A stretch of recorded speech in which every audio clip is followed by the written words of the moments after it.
ചാണ്ടി ഉമ്മനാള് ജഗ കില്ലാടിയാണ് എന്ന് ഇതിനു മുമ്പ് പല കുറി തെളിയിച്ചതാണ്. തന്നാൽ കഴിയുന്ന വിധത്തിൽ ചാണ്ടി ഉമ്മൻ തന്റെ സാന്നിധ്യം എല്ലായിടത്തും ഉറപ്പിച്ചിട്ടുമുണ്ട്. ഏറ്റവും ഒടുവിലായി കഴിഞ്ഞ തവണത്തെ തദ്ദേശ തെരഞ്ഞെടുപ്പിൽ അദ്ദേഹത്തിന്റെ മിന്നും ജയവും അദ്ദേഹത്തിന്റെ അതായത് അവിടെ കിട്ടിയ എല്ലാ മണ്ഡലത്തിന്റെയും ജയം നമ്മുടെ ചാണ്ടി ഉമ്മന്റെ ജയമായി തന്നെയാണ് കണക്കാക്കിയത്. ഒറ്റയാൾ പോരാട്ടത്തിലൂടെ ചാണ്ടി ഉമ്മൻ നേടിയെടുത്തിയ അതേ ആവേശം തന്നെയാണ് ഇപ്പോൾ ഓരോ ഘട്ടത്തിലും അദ്ദേഹം പറഞ്ഞു പോകുന്നത്. പല നേതാക്കളും പറയാൻ മറന്ന, പല നേതാക്കളും ശ്രദ്ധിക്കാതെ പോയ ചില കാര്യങ്ങളാണ് ഇന്ന് ചാണ്ടി ഉമ്മൻ സമൂഹ മാധ്യമങ്ങളിലൂടെ ജനശ്രദ്ധയിലേക്ക് എത്തിച്ചിരിക്കുന്നത്.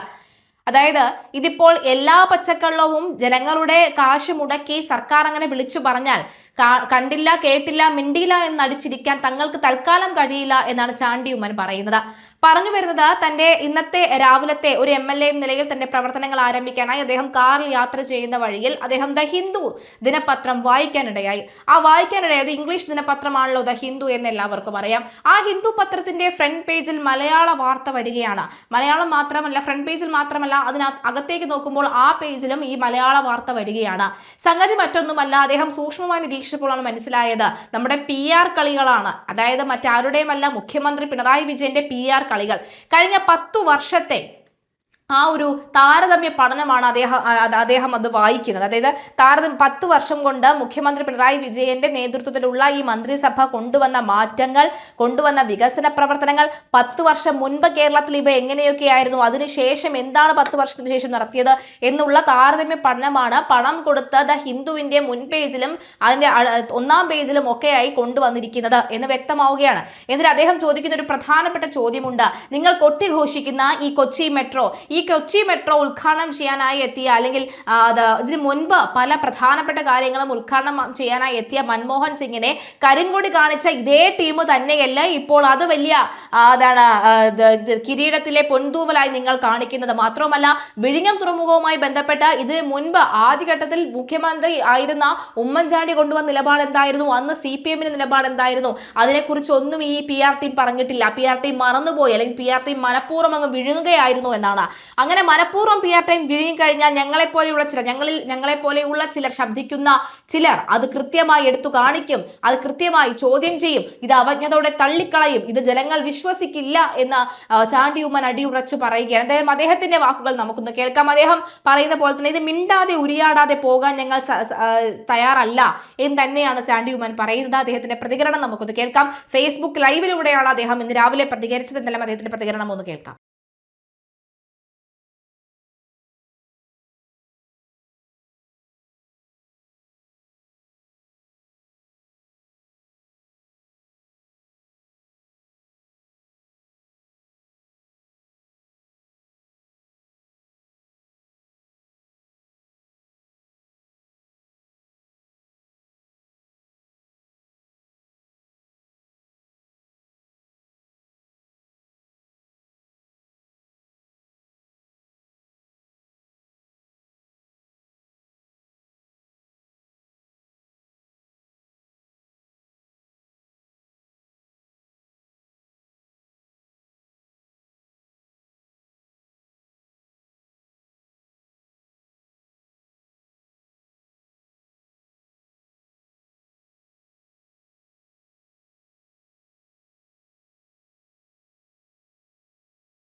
ആൾക്കൂട്ടത്തിന് നടുവിൽ അത്ഭുതകരമായി ജീവിതം നയിച്ച ഒരു നേതാവിന്റെ പിൻഗാമിയായി തന്നെയാണ് മകൻ ഇപ്പോഴും നിൽക്കുന്നത്. പാർട്ടിയുടെ ഉന്നത നേതാവും ഒരു ചേരിയുടെ താക്കോൽ സൂക്ഷിപ്പുകാരനുമായിരുന്ന പിതാവെങ്കിൽ മകനെ ആ ഗ്രൂപ്പിന്റെ നേതൃനിരയിൽ ഒന്നും കാണുന്നില്ല. തെല്ല് മാറിയാണ് നിൽപ്പ്. വേറിട്ട ചിലത് പറയുന്നുമുണ്ട്. അതിൽ കോൺഗ്രസിലെ എല്ലാ തലമുറക്കാർക്കുമുള്ള പാഠവുമുണ്ട്. അത് ചോദിച്ചറിയുന്ന ഒരു രീതി നമുക്ക് ഉണ്ട്. അതായത് Chandy Oommen M L A വരുമ്പോൾ അദ്ദേഹം പറയുന്ന കൃത്യമായ കാര്യം അതാണ്. നേതൃനിരയിൽ അദ്ദേഹം ഇല്ല, അത് സത്യം തന്നെയാണ്. നേതൃനിരയിൽ അദ്ദേഹത്തിന് കാണാനില്ല. എന്നാൽ പിൻനിരയിൽ നിന്നുകൊണ്ട് വളരെ ശക്തമായ രീതിയിൽ തന്നെയാണ് അദ്ദേഹം ഒറ്റയാൾ പോരാട്ടം നടത്തുന്നു എന്ന് വേണമെങ്കിൽ നമുക്ക് പറയാം. അതായത് പലരും ശ്രദ്ധിക്കാതെ പോകുന്ന, പലരും വേണമെന്ന് വെച്ചെങ്കിലും കണ്ടില്ല എന്ന് അടിക്കുന്ന തരത്തിലുള്ള നീക്കങ്ങൾ. മാത്രമല്ല ഇതിന് മുൻപും നമ്മൾ സമൂഹ മാധ്യമങ്ങളിൽ കണ്ടൊരു വാർത്തയാണ്, ചാണ്ടി ഉമ്മന്റെ വസതിയിലേക്ക് BJP ഒരു പ്രതിഷേധം നടത്തുന്നു. ചാണ്ടി ഉമ്മൻ എന്ത് ചെയ്യുന്നു? ആ പ്രതിഷേധം നടക്കുന്ന പ്രതിഷേധക്കാർക്കിടയിലേക്ക് ഇറങ്ങി ചെല്ലുന്നു, കൈ കൊടുക്കുന്നു. ശരി, എന്നാൽ ആയിക്കോട്ടെ, നടക്കട്ടെ, ഞാൻ ഇവിടെ തന്നെ ഉണ്ട്, നടക്കട്ടെ എന്ന് പറഞ്ഞുകൊണ്ട് പോകുന്നു. വളരെ സ്നേഹത്തോടു കൂടി BJP പ്രവർത്തകർ, പ്രതിഷേധിക്കാനെത്തിയ BJP പ്രവർത്തകർ ചിരിച്ചുകൊണ്ട് അദ്ദേഹത്തിന് കൈ കൊടുക്കുന്നു. ശേഷം അവർ പ്രതിഷേധിക്കുകയും ചെയ്യുന്നു. ഇതാണ് പരസ്പര ബഹുമാനം എന്ന് പറയുന്നത്. അതായത് രണ്ട് പാർട്ടിക്കാർക്കിടയിലുള്ള ബഹുമാനം അത് നഷ്ടപ്പെടുത്താൻ തൽക്കാലം ഉമ്മൻചാണ്ടിയുടെ മകനായ ചാണ്ടി ഉമ്മൻ തയ്യാറല്ല എന്ന് വ്യക്തമാകുന്നു. കഴിഞ്ഞ ദിവസം ആറ്റുവാൽ പൊങ്കാലയിൽ അദ്ദേഹം പങ്കെടുത്തിരുന്നു. അദ്ദേഹം അവിടെയെല്ലാം തന്നെ പോയി എല്ലാ ഭക്തജനങ്ങളെ നേരിട്ട് കാണുന്ന ഒരു കാഴ്ച നമുക്ക് കാണാൻ സാധിക്കുന്നു. ഹോളി ആഘോഷിക്കാനായി പുതുപ്പള്ളിയിലെ ഹോളി ആഘോഷം എന്ന് പറയുന്ന ഒരു വലിയൊരു പരിപാടി അദ്ദേഹത്തിൽ പങ്കെടുക്കുന്നു. മാത്രമല്ല പുതുപ്പള്ളിയിലെ സാധാരണക്കാരായ കർഷകർക്ക് വേണ്ടിയുള്ള പ്രതിഷേധങ്ങളിൽ പങ്കെടുക്കുന്നു. അങ്ങനെ നിരവധി കാര്യങ്ങളിൽ വ്യത്യസ്തരമായിട്ടുള്ള അദ്ദേഹത്തിന്റെ പ്രതികരണങ്ങൾ കൃത്യമായി തന്നെ അദ്ദേഹം ബോധ്യപ്പെടുത്തുന്നു. മാത്രമല്ല ഇതിനു മുൻപും ഈ പറയുന്ന പോലെ തന്നെ പ്രതിഷേധക്കാർ വരികയും ആണൊരുത്തൻ എന്ന നിലയിൽ ചാണ്ടി ഉമ്മൻ ഇറങ്ങുകയും ചെയ്യുന്ന ഒരു കാഴ്ച നമ്മൾ കാണുന്നുണ്ട്. ഏതായാലും ചാണ്ടി ഉമ്മൻ അദ്ദേഹത്തിന്റെ കൃത്യമായ നിരീക്ഷണത്തിലൂടെ കൂടി മുന്നോട്ട് പോകുമ്പോൾ ജനങ്ങൾ അദ്ദേഹത്തെ ശ്രദ്ധിക്കുന്നുണ്ട്. ജനങ്ങൾ അദ്ദേഹത്തിന് ഇരു കൈയും നീട്ടി അദ്ദേഹത്തിന് സ്വീകരണം നൽകുന്നുമുണ്ട്.